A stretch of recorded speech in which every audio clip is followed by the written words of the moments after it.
China జపాన్తో compare చేయడము bullet ట్రైన్కి bullet కార్ట్కి compare చేయడం అని నేను అనుకుంటున్నాను.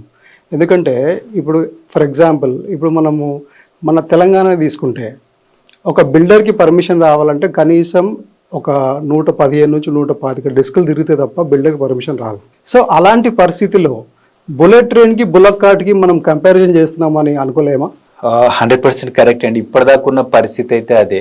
లక్కీగా ఏంటంటే మన సీఎం గారి ఆయన వచ్చిన విధానంగా చూస్తే మనం ఆయనను స్టార్టింగ్ నుంచి అందరం గమనిస్తున్నాం కదా. ఒక 150 రూపీస్ జేబులో పెట్టుకొని ఒక పల్లెటూరు నుంచి కొండారెడ్డిపల్లె నుంచి ఇక్కడ దాకా వచ్చి ఆ రేంజ్లో ఒక జెడ్పీటీసీ నుంచి ఒక సీఎం దాకా ఎదిగిందంటే ఆయన లోపల దృఢ సంకల్పం. అంటే ఏదైనా మాట్లాడితే ఆయన సీఎం అయిన విధానం మనం కళ్ళ ముంగటే చూసాం కదా, ఎట్లా ఏ రకంగా అదవుకుంటూ వచ్చాడో.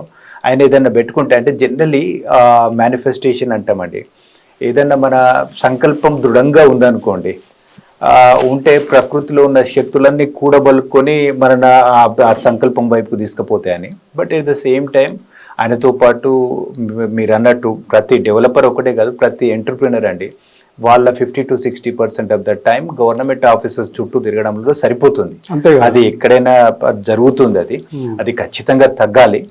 అండ్ అందులో మీరు అన్నట్టు 150 కాదు 160 to 170 డెస్కులు తిరుగుతుందండి మా రియల్ ఎస్టేట్ ఫైల్ అనేది. కింది నుంచి పైదాకా ప్రతి ఒక్కరు ఆ ఫైల్ నా దగ్గర రావాలి, నేను ఒక నెల రోజులు 2 నెలల్లో పెట్టుకోవాలి, బిల్డర్ వాళ్ళ చుట్టూ తిరగాలి, తిరిగేసి ఏదో సంథింగ్ ఈ రకంగా నడుస్తూ ఉంది. కానీ సీఎం గారు అట్లా నడిపేరేమో, ఎందుకంటే అంత పెద్ద విజన్ దృష్టిలో పెట్టుకున్న తను గవర్నమెంట్ చేసిన ఒక స్పీడ్ అని ఒక డివిజన్ పెట్టారండి. ఈ ప్రాజెక్ట్స్లో పర్మిషన్స్ ఎట్లా ఇస్తారు, బయట నుంచి వచ్చిన వాళ్ళకి ఎట్లా పర్మిషన్స్ ఇస్తారని మొన్న స్పీడ్ అంటే ఏంటిదని వాళ్ళనే అడిగాను నేను, ఆ డిపార్ట్మెంట్ వాళ్ళని. అడిగితే వాళ్ళు ఏమంటారు అంటే smart, yes stands for smart, proactive, effective, efficient, delivery అట. అంటే ఏ ప్రాజెక్ట్ వచ్చినా ఏదన్నా బయట నుంచి ఇన్వెస్టర్ ఎవరైనా వచ్చిరంటే వాళ్ళు ఒక సింగిల్ విండోలో అప్లికేషన్ కానీ అది చేస్తే అన్ని డిపార్ట్మెంట్లతో వీళ్ళే ఇంటిగ్రేటెడ్ ఒక ఈఆర్పీని పెట్టుకొని ఇప్పుడు బిల్డ్ నౌ లాగా అనుకోండి. ఇప్పుడు టీఎస్బీ పాస్ కూడా అట్లాగే ఉంటుంది కదండి. ఇప్పుడు మేము దగ్గర 15 డిపార్ట్మెంట్లను తిరుగుతాం. ఇప్పుడు వాళ్ళందరికీ ఎట్లా చేస్తున్నారంటే ఏ డిపార్ట్మెంట్ తిరగాల్సిన అవసరం లేదు.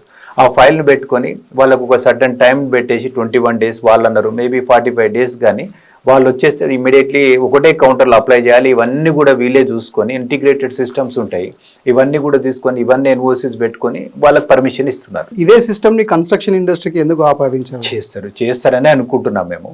ఎందుకంటే కన్స్ట్రక్షన్ ఇండస్ట్రీ అనేది ఇప్పుడు ఒక బిల్డర్, ఒక డెవలపర్, ఓ ఎంఏయుడి, ఒక కస్టమర్, ఈ ముగ్గురు దాటి ఎక్కడికో వెళ్ళిపోయిందండి. ఇదేంటంటే ఇప్పుడు ప్రతి ఒక్క అంటే మీరు ఒక ఎంప్లాయీ ఉన్నాడండి, లేదు ఒక రాజస్థాన్ నుంచి ఒక అతను వచ్చి ఇక్కడ సెటిల్ అయ్యాడు. ఇప్పుడు లేడీస్ వాళ్ళ స్టేటస్ అండ్ సెల్ఫ్ ఎస్టీమ్ పెరగాలంటే ఎవరన్నా వస్తే వాళ్ళ చుట్టాలు దూరం నుంచి ఎవరన్నా వచ్చిరు అనుకోండి, వాళ్ళ దగ్గర ఉన్న నగలు చీరలు పెట్టి చూపించేసి వాళ్ళ అవతల వాళ్ళు వావ్ అంటే వాళ్ళ status and self esteem raise అవుతుంది.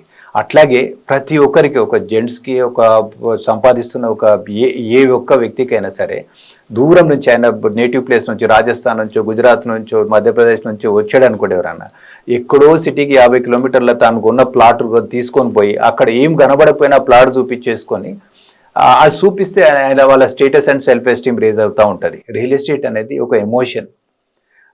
అండ్ రైతులు ఉన్నారనుకోండి, రైతులకు కూడా ఏంటంటే ఈరోజు ఎప్పుడు ఇండిపెండెన్స్ వచ్చి నుంచి ఎప్పుడు లేనంత హాయిగా ఉన్నారు. ఎందుకంటే ల్యాండ్ ప్రైజెస్ పెరిగినాయి.